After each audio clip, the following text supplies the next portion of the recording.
Hello, আসসালামু আলাইকুম। My name is Mahfuz Ahmed Rimon. আজ আমি বলবো যে কিভাবে আমরা দৈনন্দিন জীবনে প্লাস্টিক কমাতে পারি এবং এর মাধ্যমে গুরুত্বপূর্ণ টেকসই উন্নয়ন লক্ষ্যমাত্রায় এসডিজি 12 এবং এসডিজি 14 অর্জনে ভূমিকা রাখছি।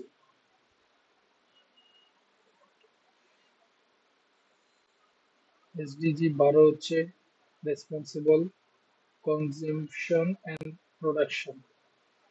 এই লক্ষ্য আমাদের শেখায় কিভাবে আমরা আমাদের সম্পদ সঠিকভাবে ব্যবহার করতে পারি এবং কম অপচয় করতে পারি। বর্তমানে আমরা প্রচুর প্লাস্টিক ব্যবহার করি, যেমন পানির বোতল, বাজারের ব্যাগ, ওয়ান টাইম গ্লাস, তারপর ছিল খাবারের প্লেট, খাবার প্যাকিং করার বক্স। এসব একবার ব্যবহার করে আমরা এগুলো ডাস্টবিনে ফেলে দিই। বাট বাট এগুলো আস্তে আস্তে বলতে গেলে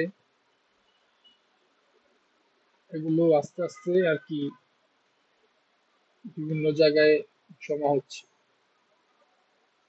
কিভাবে বলতে গেলে আমাদের প্লাস্টিক সহ পরিবেশের অনেক ক্ষতি হচ্ছে এবং প্রতি বছর সাগরে 8 মিলিয়ন টন প্লাস্টিক যায় কোনো না কোনো ভাবে। একটি গবেষণাগারে দেখা গেছে যে 2050 সালের মধ্যে সাগরে মাছের থেকে প্লাস্টিকের সংখ্যা বেশি হতে পারে। উদাহরণ হলো 2023 সালে আমাদের কক্সবাজার সমুদ্র সৈকতে 15 টনের বেশি প্লাস্টিক আবর্জনা পরিষ্কার করা হয়েছিল। প্লাস্টিক পচে না, এটি মাটিতে ও পানিতে মিশে যায় অনেক বছর অনেক বছর পর্যন্ত পুরো পানি এবং মাটিতে মিশে থাকে। যেমন আমার আশেপাশে বলতে গেলে রাস্তা দিয়ে হাঁটতে গেলে আশেপাশে আমরা বলতে গেলে নর্মাল একটা বাটার বন যদি কিনি, সেই প্লাস্টিকটা আমরা রাস্তায় ফেলে দিই।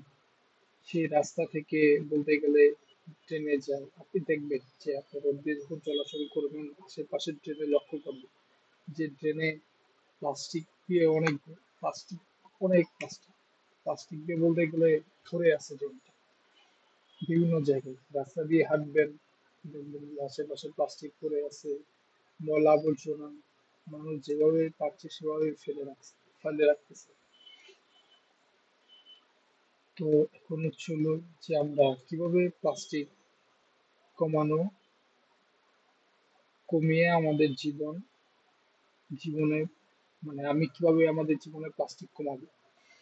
তো পূর্ণ ব্যবহার পানির বোতল ব্যবহার করুন। যেমন প্লাস্টিক না, আপনি স্টিলের পানির বোতলগুলো ইউজ করতে পারেন। বাজারে কিনতে পাওয়া যায় স্টিলের ফ্লাস্ক, এসব এগুলো কিন্তু পানির জন্য বেস্ট। যেমন আগে প্রতিদিন একটি করে প্লাস্টিকের বোতল কিনতাম, এখন এটা বলতে গেলে আপনি যদি স্টিলের পানির ফ্লাস্ক বা পানির বোতল যদি কিনেন, তখন সেই প্লাস্টিকের বোতল কেনা কিন্তু একদম বন্ধ হয়ে যাবে। বাজারে যাওয়ার সময় বাসা থেকে কাপড়ের ব্যাগ নিয়ে যাই।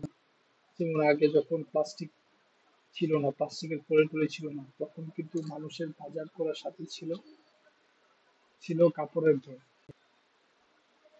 তখন তারা ওই কাপড়ের ব্যাগ টেক নিয়ে যেত, যা নিত সব ব্যাগের ভিতরে ঢালতো।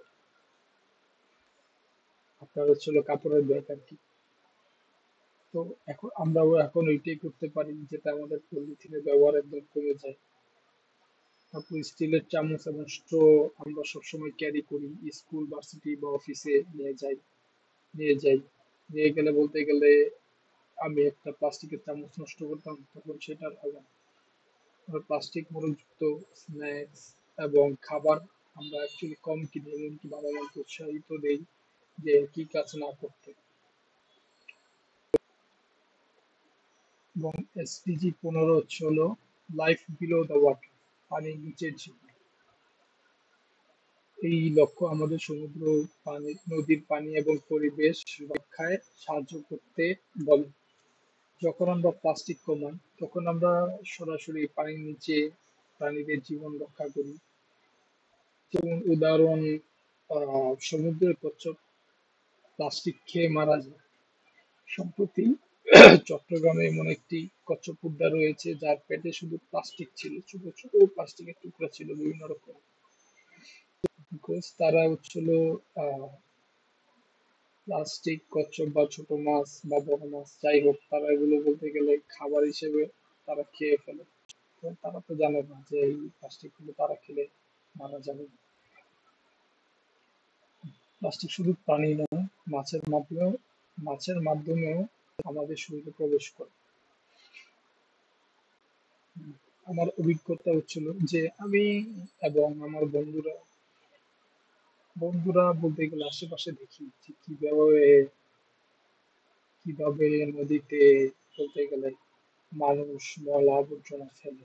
যেমন আমাদের তুরাগ নদী বলতে গেলে তো ঢাকা তুরাগ নদী তো একবারে গেছে, একদম নষ্ট। কারণ এখানে মানুষ সব ধরনের ময়লা আবর্জনা যা ছিল সব এখানেই ফেলতো মানুষ।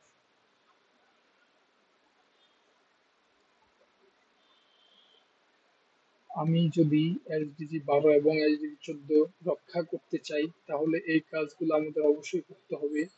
নিজে স্টিলের বোতল, ব্যাগ ও চামচ ব্যবহার করতে হবে।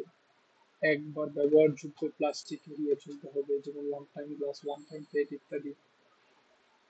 পরিবার ও বন্ধুদের আমরা সচেতন করতে পারি যেন তারা এই কাজগুলো না করতে পারে। এবং সামাজিক মাধ্যমে পরিবেশ বান্ধব জীবনযাপন প্রচার করতে পারি।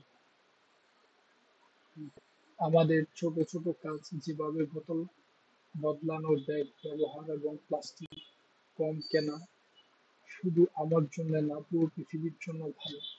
এইভাবে আমি SDG 12 দায়িত্বশীল ব্যবহার এবং SDG 14 জলজ প্রাণীর সুরক্ষা অর্জনে সাহায্য করতে পারি।